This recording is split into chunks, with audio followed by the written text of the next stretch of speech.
Hey guys, in today's video I wanted to show you how I paint realistic skin. I'm trying to switch up the sort of format that my videos are in, so if you guys have ideas on how I should do that, just let me know. I'm going to just start off with an intro and then we're going to get into the speed painting. If you don't know what Skillshare is, it's an online learning community with thousands of classes in things like art, photography, design, entrepreneurial business stuff. And this certain sponsorship is super exciting because it's in partnership with Adobe Fresco. Skillshare is the perfect place to keep learning if you're wanting to fuel your curiosity or creativity. It's the perfect place to go to find in-depth classes that help you kind of achieve your goals. One of my favorite classes has been Digital Illustrative Typography by Jeanette Liao.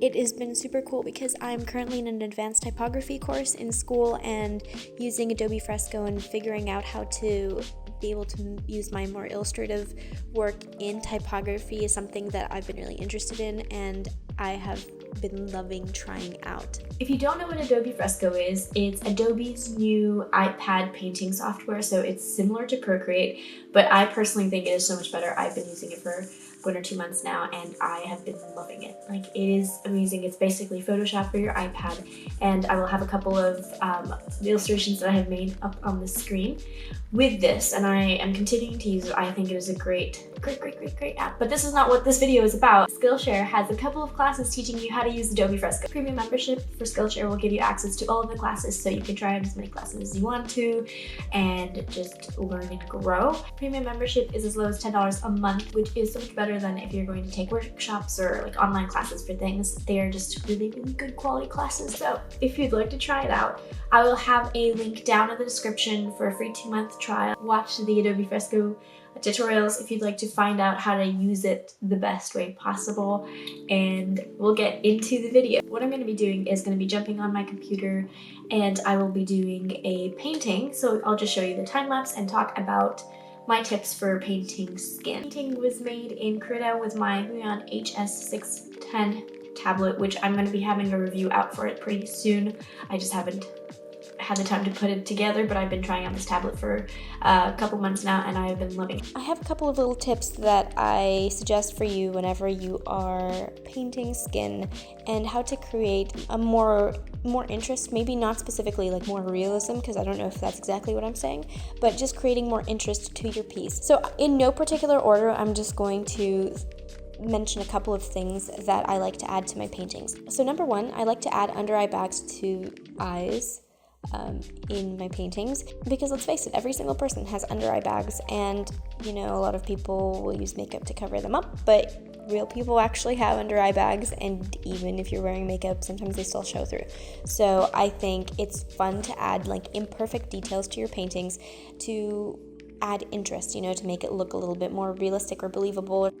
Second thing is shading around creases of mouth, and I really like to add this because I've seen a lot of people, like, mouths, they come in, like the lips come in, and around the corners of the mouth, you know, your skin comes in, and so there is going to be a shadow right there. So that's one thing that I really like to add to my paintings. I think it also creates like an illusion of a fuller mouth because you're adding a shadow right there, and I personally really like adding that. A third thing would be adding wrinkles. So a lot of times, like especially under the eyes, again, since I draw younger people, I'm not going to give them like full-on wrinkles everywhere, but like under the eyes, like the skin will crease, you know, and won't be perfect and smooth. So adding some like wrinkles right over there, around the mouth, just adding wrinkles in different areas on the eyelids, like softer places in the skin.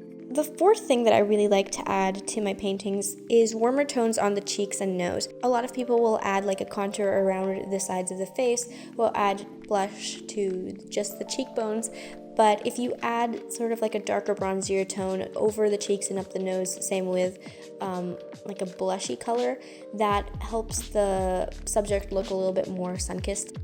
It doesn't make it look so stiff and like perfect if you just add the contour shade to the sides of the face and then the blush to just the cheekbones. If you just kind of add it over the cheeks and nose, it kind of creates an illusion of being out in the sun and being healthy. Fifth thing would be adding imperfections. I also mentioned wrinkles, but freckles as well. It doesn't have to be somebody who has just like natural freckles all over their face. It can just be a couple of freckles on the face, because most people do have a couple of freckles on their face. Like, they don't have to be huge or like beauty marks, but they can just be there. And so adding that will kind of create some interest in the piece. I know will keep the eye jumping around the face because there's more to look at. And then my sixth tip is to be conscious of your lighting.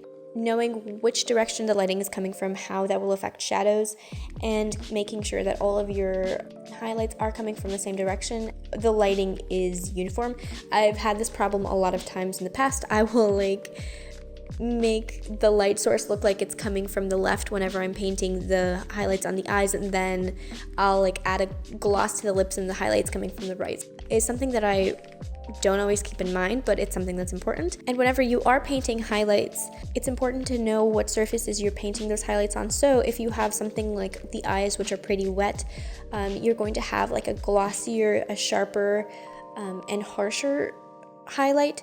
So you can use a harsher brush and a brighter color, whereas if you're painting something softer like the skin, you're going to be using a softer brush and you're not going to be using as bright of a highlight color as you would on the eyes.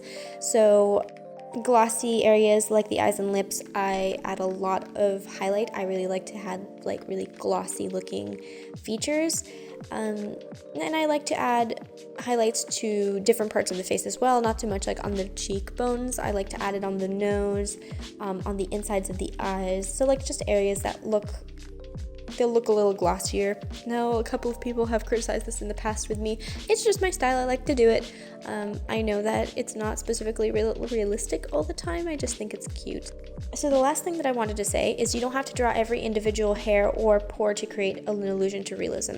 You can just, as I said, with the freckles, add a couple, or with pores, I will like to add little highlight details, as if they're sort of it looks like pores in a way. I don't even draw freckles specifically all the time, but they'll just be little darker areas on the skin that just had some texture and interest. It's not that specifically it makes it look more realistic, but I just think that it adds to the piece.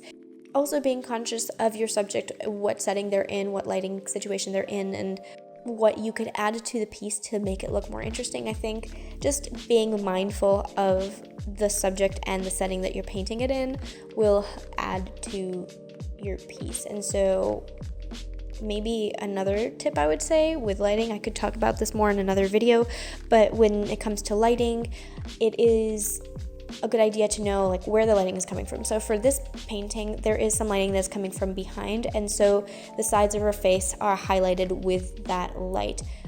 If it's just light that's coming from forward, the sides of the face are going to be darker, but since there is a harsh light hitting the front of her face as well as softer light coming from behind her, there are going to be more highlighted areas.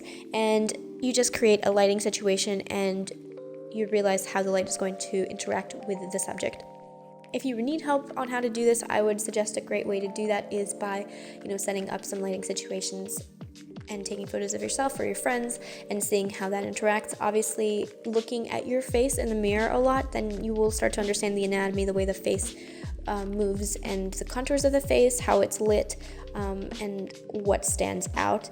So just being observant in general and studying things as I said, setting up a lighting situation if you need the extra help, that can definitely push you in the right direction. Thank you so much for watching this video. I whizzed through all of my points just because I thought they were pretty common sense. But if you enjoy this video and you want to see more, please hit the subscribe button, like this video, turn on notifications. YouTube's algorithm, since I do not post super consistently, since I don't post at least a video every week or 2 or 3 videos, my videos are not going to pop up in your feed if you don't really subscribe or even hit the notification bell. I get a lot of comments saying people thought I completely stopped posting videos for a couple of months because they just hadn't seen my videos in their feed. So I don't want to be that person, but I'm just saying, if you want to see them, they're there. I'm making them. Okay.